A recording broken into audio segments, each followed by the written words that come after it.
तो अब हम पढ़ने जा रहे हैं प्रेजेंट परफेक्ट कंटिन्यूअस टेंस। याद रखेंगे, यदि तुम में से कोई भी student present perfect continuous tense पढ़ ले, अर्थात परफेक्ट कंटिन्यूअस टेंस पढ़ लिया, तो समझो कि उसे इंग्लिश के किसी भी वाक्य को बनाने में कोई दिक्कत नहीं होनी चाहिए। हमारे टेंस के खंड में से यह अंतिम है। एक बार फिर से रिवीजन करा दूं कि टेंस मुख्यतः 3 प्रकार के होते हैं। पहला कौन सा? प्रेजेंट टेंस, दूसरा पास्ट टेंस, तीसरा तीनों टेंस 4 प्रकार के होता है। पहले वाले को कहते हैं इंडेफिनिट, दूसरा इम्परफेक्ट, तीसरा परफेक्ट, चौथा परफेक्ट कंटिन्यूअस। तीनों टेंस को चारों टेंस जब हम जोड़ते हैं तो 3 चौके के 12 टेंस होता है। इसमें से हम लोग इंडेफिनिट पढ़ चुके हैं, इम्परफेक्ट पढ़ चुके हैं, परफेक्ट पढ़ चुके। आज के क्लास में हम लोग पढ़ने जा रहे हैं प्रेजेंट परफेक्ट कंटिन्यूअस टेंस। तो इस टेंस की सबसे पहले हम जानेंगे कि पहचान क्या है। तो पहचान के लिए यहाँ बता दिया गया कि ऐसा वाक्य जिसके अंत में ता रहा है, ती रही है, ते रहे हैं, ता रहा हूँ, ती रही हूँ, ते रही हो, ती रही हो इत्यादि लगे हो, या समय सूचक शब्दों के साथ, या तो ता रहा है, ती रही लगे हो, नहीं तो समय सूचक शब्दों के साथ रहा है, रही है, रहे हैं, रहा हूँ, रही हूँ, रहे हो, रही हो इत्यादि लगे हो, तो उसे हम प्रेजेंट परफेक्ट कंटिन्यूअस टेंस में समझते हैं। कुल मिलाकर समझो, इसके एग्जाम्पल से पहले समझेंगे हम लोग। एग्जाम्पल हमने दे दिया, राम पढ़ता रहा है, राम पढ़ता रहा है, और एक हमने दे दिया यहाँ पर राम पढ़ रहा है। ये दोनों अलग अलग है बच्चे, खूब बढ़िया समझो।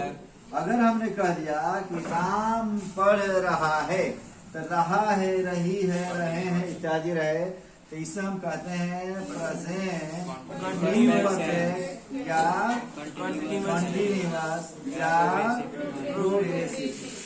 क्लियर इतना? लेकिन वहीं पे आता है कि राम पढ़ता रहा है। इस टेंस की खासियत होती है कि ये काम पहले से शुरू है और अब भी ये समझ में गया। मतलब समझ लो कि राम पढ़ता रहा है, माने पहले भी पढ़ रहा था और अब भी पढ़ रहा है। तो ऐसे वाक्य ही आते हैं प्रेजेंट परफेक्ट कंटिन्यूअस टेंस में।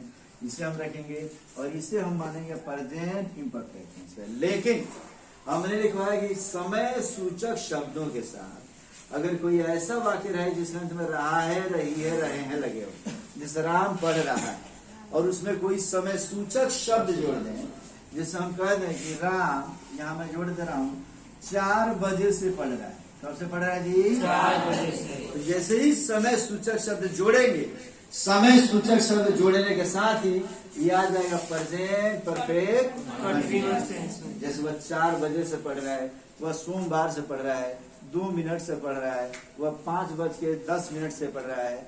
ऐसा करके कोई भी आके आ जाए, जैसे वो बचपन से पढ़ रहा है, वह बुढ़ापे से पढ़ रहा है, जो भी वाक्य आए जिसमें कोई समय सूचक शब्द हम दे दें और रहा है, रही है क्यों न दिया हो, तो वह प्रेजेंट इम्परफेक्ट टेंस न कहलाकर ये कहला जाएगा क्या? Present perfect continuous tense. Present perfect continuous tense. परिचय समझ में आ गया? पहचान सकते हो वाक्य किस टेंस में है। अगर वाक्य के अंत में ता रहा है, ती रही है, ते रहे, ता रहा हूँ, ती रही हूँ, ते रहे हो, ती रही हो इत्यादि हो, तब हम उसे कहेंगे प्रेजेंट परफेक्ट कंटिन्यूअस। या वाक्य के अंत में अगर पढ़ रहा है, रही है, रहे हैं आ जाए, तब तो कहलाएगा प्रेजेंट इम्परफेक्ट टेंस।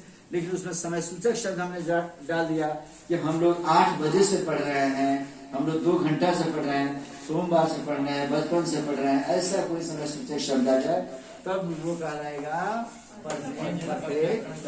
परिचय समझ में आ गया? पहचान समझ लिए? जब पहचान समझ लिए बच्चों, तब हम शुरू करते हैं क्या? बनाने का नियम। इसके बनाने का नियम में हम लिखेंगे बच्चे, ध्यान से समझो, बनाने का नियम। ऐसे वाक्यों को कैसे बनाते हैं तो ध्यान से समझो। हैज या है प्लस बीन, याद करो मैंने तुम्हें बताया था, is, am, are, was, were, be, been अगर इसके बाद जब भी हम मेन वर्ब लिखते हैं तो मेन वर्ब का कौन सा रूप? चौथा रूप। इसी के साथ एक बार जो मैं क्लास ले लिया था उसी से सब टेंस खत्म है, ठीक है ना। अगर सिर्फ है जब रखते तब हमें मेन वर्ब का तीसरा रूप लिखना पड़ता है, लेकिन इसमें हम बिन लिखते हैं तो मेन वर्ब का कौन सा रूप लिखेंगे? चौथा रूप लिखेंगे। अब उसके बाद हम ऑब्जेक्ट लिख लेंगे, तब अदर वर्ड्स लिखेंगे, और इसके बाद हम सिंस या फॉर का प्रयोग करते हैं। किसका? सिंस या फॉर का प्रयोग करके तब हम लोग TW लिखते हैं। T फॉर टाइमिंग और W फॉर वर्ड्स। अगर एक है तो वर्ड और एक से अधिक है तो वर्ड, तो टाइमिंग वर्ड का हम इस्तेमाल करते हैं। क्लियर है बच्चों? यहाँ तक में कोई दिक्कत है क्या? ये है हमारा बनाने का नियम। अब बनाने का नियम यदि हमें पता है तो उसको अफर्मेटिव का पैटर्न जब हम लिखेंगे, याद करो कौन सा पैटर्न? अफर्मेटिव। इसके बाएं तरफ सब्जेक्ट और दाएं तरफ object plus other word. Clear है ये? तो हम आते हैं अफर्मेटिव का कहेंगे पैटर्न लिखो तो सबसे पहले क्या लिखेंगे? सब्जेक्ट। तब क्या लिखेंगे हम लोग? हैज या तब क्या लिखेंगे? बिन। तब क्या लिखेंगे? मेन वर्ब का चौथा रूप। तब क्या लिखेंगे? ऑब्जेक्ट। तब क्या लिखेंगे? Other word. तब क्या लिखेंगे? सिंस या फॉर। तब क्या लिखेंगे हम लोग? टाइमिंग। समय सूचक शब्द। इसे सीखना है। इसमें क्या सीखना है बच्चे?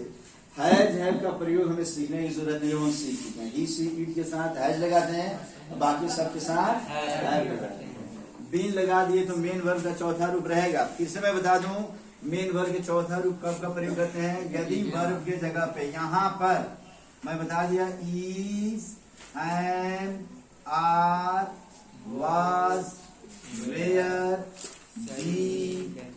बीन, अगर इतना अगर दिखाई जैसे ही दे दे और इसके बाद अगर हमें मेन वर्ब का प्रयोग करना हो तो वर्ब का हम कौन सा रूप प्रयोग करते हैं? इसी चौथा रूप या इसी को V4 के नाम से हम जानते हैं। फिर से मैं बता दूं, यदि वाक्य में कहीं भी हैज या हैव या हैड आ जाए और इसके तुरंत बाद अगर मेन वर्ब का प्रयोग करना हो तो हम क्या प्रयोग करते हैं? मेन वर्ब का तीसरा। ये सब पीछे पढ़ा चुका हूं मैं, इसमें कोई दिक्कत नहीं है। और अगर कहीं भी do they they, does they दे या डिड दे दे तो इसके बाद अगर हमें प्रयोग करना होगा तो हमेशा मेन वर्ब का पहला रूप प्रयोग करते हैं। यहाँ तक में कोई परेशानी नहीं है किसी को? अब कोई परेशानी नहीं तो हम आते हैं फिर इस टॉपिक पे कि कब हम यहाँ पे सिंस का प्रयोग करेंगे और कब हम फॉर का प्रयोग करेंगे, ये देखना है हमें। क्लियर है बच्चों? तो हम एक तरफ लिखते हैं यहाँ फॉर और एक तरफ लिखते हैं सिंस। इसे ही सीखना है। कई बार बच्चे भूल जाते हैं कि किसके साथ क्या प्रयोग करें। याद रखिए period of time. Period of time माने समय की कोई अवधि दिया रहे तब हम प्रयोग करते हैं फॉर का। और अगर समझो कि point of time, point of time समय का कोई फिक्स माने एक फिक्स टाइमिंग दे दे कि इतने बजे से या इतने, तो समझ लो उसके लिए हम क्या प्रयोग करते हैं? जनरली बच्चे भूल जाते हैं कि पीरियड ऑफ टाइम कौन है और पॉइंट ऑफ टाइम कौन है। उस स्थिति में हम क्या करेंगे? समय की सबसे छोटी इकाई, समय की सबसे छोटी इकाई क्या होती है? सेकेंड। सबसे छोटी इकाई क्या होता है? सेकेंड से बड़ा मिनट से बड़ा घंटा से बड़ा दिन या दिन रात मिलकर तब क्या बनाते हैं? सप्ताह से बड़ा माह या महीना, माह से बड़ा वर्ष से बड़ा शताब्दी इत्यादि। अगर इसमें से कोई भी शब्द दिखाई दे दे, जैसे 2 सेकंड से 5 मिनट से 10 घंटा से 2 दिन